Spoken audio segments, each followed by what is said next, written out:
बिलासपुर के 90% किसानों को उज्जवल भविष्य क्यों दिख रहा है? दो अद्भुत महिलाओं और उनके ड्रोन के कारण। भारत के बिलासपुर में सीमा वर्मा और प्रतिमा वस्त्राकर खेती के नियमों को फिर से लिख रही हैं।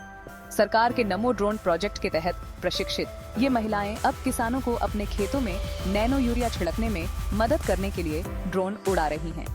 ड्रोन का उपयोग करके वे सिर्फ 5 से 7 मिनट में 1 एकड़ जमीन को कवर कर सकती हैं, जिससे समय की बचत होती है और श्रम लागत कम होती है। सीमा इनिशिएटिव ही 85 एकड़ का इलाज कर चुकी है, 25,000 रुपये से अधिक की कमाई कर रही है।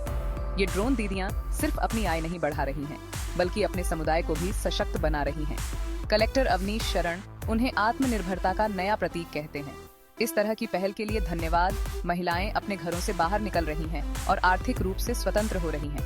तो अगली बार जब आप ड्रोन की गूंज सुने, तो सीमा और प्रतिमा के बारे में सोचें और कैसे तकनीक ग्रामीण भारत में महिला सशक्तिकरण का मार्ग प्रशस्त कर रही है। बदलाव की और प्रेरक कहानियों के लिए बने रहें।